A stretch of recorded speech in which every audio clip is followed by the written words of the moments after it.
Name, image, and licensing, commonly known as NIL, has become a hot button topic.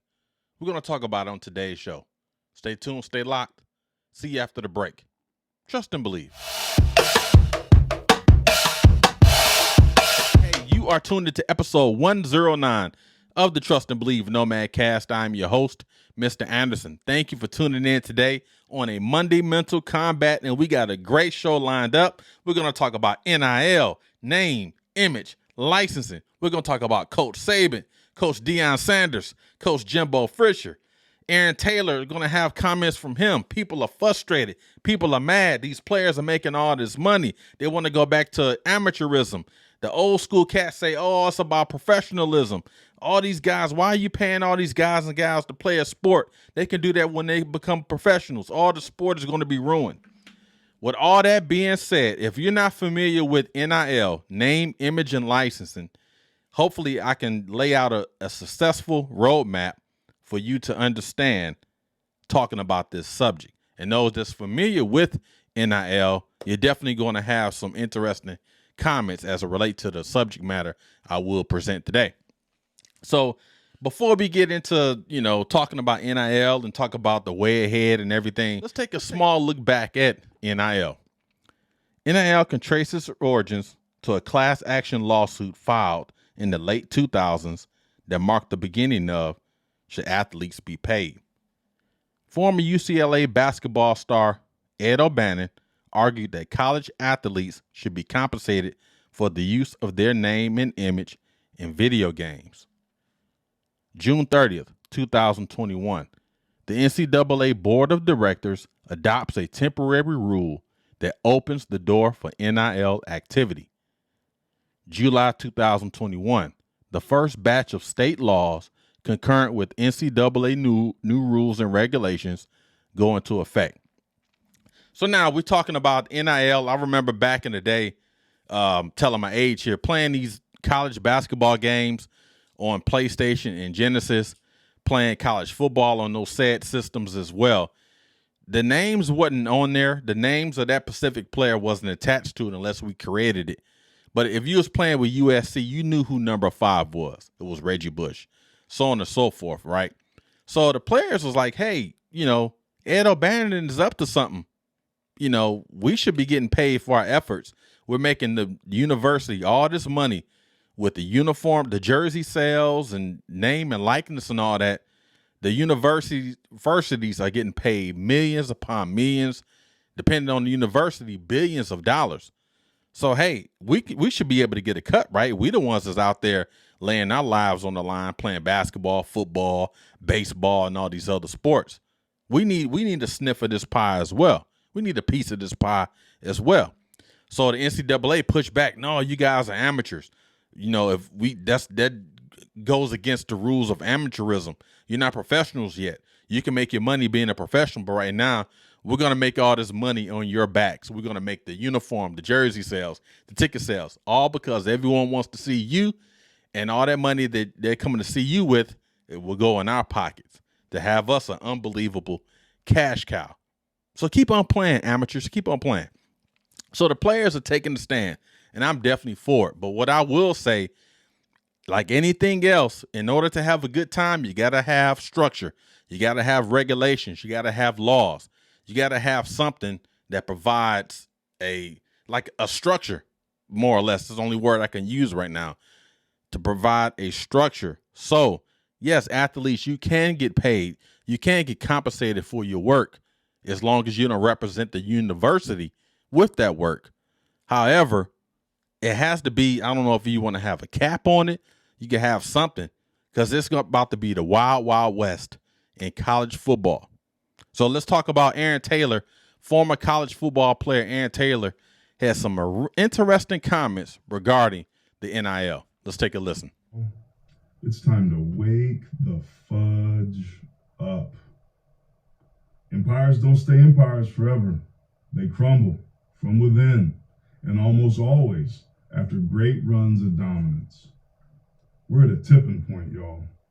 What's taking place right now behind the scenes in the NIL world is despicable, and it's dangerous, and it's irresponsible. And this ain't about the kids getting theirs. Student athletes have always deserved a bigger piece of the pie. This is about the adults in the room. It's always been about the adults in the room, which is how we got the sham notion of amateurism in the first damn place. This is about the institutions and the donor bases and the development departments and the extremely successful men and women that make up that population. But this win by any means necessary mentality is a poison. It's termites, and those termites are eroding the fabric and foundation of what makes this sport the greatest on the planet. There's an old saying that no matter how far down the wrong road you've gone, turn around.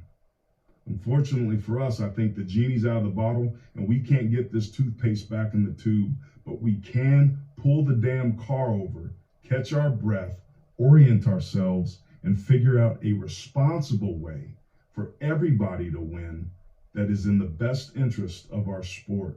Because what we're doing now ain't. And we better figure that out. Very valuable comments made by Aaron Taylor. So now let's talk about where we are right now. So last week, Coach Nick Saban, who coaches Alabama, Coach Jimbo Fisher, who used to coach under Nick Saban, currently coaches the Texas A&M University, and Coach Deion Sanders, who coaches Jackson State University. They all was in a triangle of blame and pointing the finger to everyone. But Nick Saban kind of started things. So let's talk about his comments. Nick Saban, Texas A&M bought every player while Alabama players only made money through NIL deals. Now he's talking about Jackson State here. I mean, Jackson State paid a guy $1 million last year. It was all in the paper. Everyone saw it, and no one did anything about it. So Coach Jimbo Fisher, who coaches Texas A&M, had this response to Coach Saban. He responded calling Saban a narcissist and saying some people think they're God, and went on to say Saban is despicable. I know where all the bones are buried. He don't want to go there. Now, Coach Deion Sanders replied to Coach Nick Saban this way. You best believe I will address that lie that Coach Saban told. I will address it tomorrow. He don't want none of this. Now, I will tell you, this whole Coach Nick Saban thing, Alabama has been ruling college football for many, many years, a decade plus. Now, all of a sudden, all your 4- and 5-star recruits are going to other schools. Texas A&M, Jackson State, which is a HBCU, Michigan, Ohio State, all these other schools. And Shannon Sharpe, I did a duet. I put a duet together this past Saturday, looking at some of the comments that Shannon Sharpe made about Nick Saban. Let's go ahead and watch this. You mean to tell me the man designed more 4- and 5-star recruits that everybody went there because they love Alabama? These kids coming from California ain't never been to the country in their damn life, want to go to Alabama. Number one kid in the country goes to an HBCU, and now everybody lost their mind. We got to do something about the NIL. It wasn't no problem before. Only when we decided we want to patronize us, it's a problem. Coach Saban, you wrong for this. You dry snitching. Ain't nobody ask you nothing. Worry about your program. I don't know about y'all, but, my granny we ain't had it like that. And if I could have got an NIL deal, Skip, I'm going somewhere that's going to get granny up out that shack. You got that right. That's where I'm going. And the lights going to be on all the time. The phone's going to be on all the time. And we not going to be eating roadkill. We're going to be eating good. Granny, we get steak tonight. Sometimes, our people want to bless our point. Exactly. This whole NIL, now all of a sudden, like Shannon said, all of a sudden now you upset. Because my thing is, California guys going to Alabama. I told my wife this Saturday, if I'm a guy born in Los Angeles, California, I am a 5-star recruit. I got 2 major universities in my backyard. University of Southern California, University of California, Los Angeles, USC, UCLA. Why on earth am I leaving Los Angeles, California to go play football in Tuscaloosa, Alabama? Now, I'm not saying sometimes you need to change the scenery. Sometimes you need a different taste of water. I get it. But again, born in Los Angeles, I got USC, UCLA in my backyard. I'm in California. Why am I going to Alabama? So there had to be something for these players to go from all over the country to come play in Alabama. And it ain't because, Alabama's been winning championships. Yeah, it's all about the dinero. I don't have any facts, but again, at the end of the day, people that's, well in the know, people that's been around the sport, they currently cover the sport, they will tell you there's something fishy going on. And Jimbo Fisher even said it in this statement. I know where all the bones are buried and something's going to happen. We're going to dig up something. So now if I'm a sports writer trying to make a name for myself, hey, I think I'm going to go ahead and dig some dirt on Nick Saban. I'm about to just open this thing up because I'm telling you, it's going to get ugly before it gets beautiful. So here's my comments on college football, where they need to go. And I kind of touched this earlier. College football needs a czar. They need someone in charge to hold these conferences to a standard, because right now it's just the wild, wild west. The Big Ten does what it wants. The SEC does what it wants. The ACC does what it wants. No one's in charge of the conferences. In the NCAA, Mark Emmert, he just resigned. They're freaking useless, as everyone knows. So I hire someone to be in charge of college football. Let's just take college football. Hire someone to be in charge of college football with these NILs. Hey, the students can make money. Got it. Do we need to cap it? I don't know. Maybe you shouldn't cap it. Maybe you shouldn't.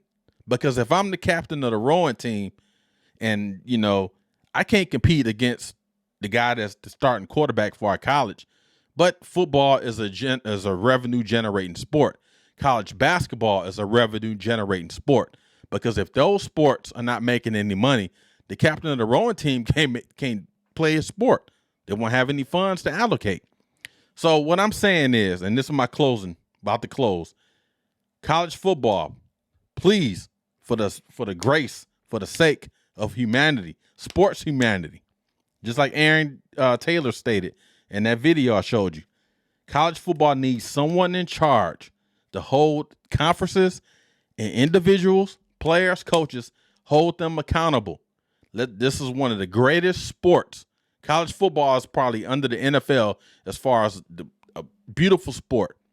But let's preserve the integrity of the sport by hiring someone to be in charge of the sport, to lay out the rules, regulations, laws, bylaws, etc. That's all you need. That's the quick fix. And it has to be someone that's not affiliated, that understands college football, but they have a non-biased opinion about college football. Hire somebody. That's all you have to do. All right, that goes. Let's go ahead and walk into our closing remarks today. I hope we all got something out of it. I tried to explain the whole NIL, walk the back, with the history, where we at currently, what's the reason why we made this video, some comments from Shannon Sharpe and all three coaches that we talked about in their comments as well. I'm telling you, it's a lot of issues in the world going on, and some things I don't want to touch. But in the sports world, I want to touch this one because it affects a lot of people growing up, want to play football, basketball, soccer, whatever. It's their livelihood. If my son decides he wants to play for the University of Michigan, because that's the only school that matters. If he decides he wants to play for the University of Michigan and he gets offered a deal for White Castle, for all this money, hey, I'm for it. But it has to be done the right way, because there are a lot of leeches. There are a lot of bad agents. There are a lot of bad people. So, again, let's have some regulatory guidance to ensure fair and equal compensation, and everything is good to go. But, again, right now it is the wild, wild west, and it's a beautiful struggle. So, appreciate you guys tuning in today. Have a great day. Have a great Monday. Be safe. Be blessed. Godspeed. Until next time, trust and believe.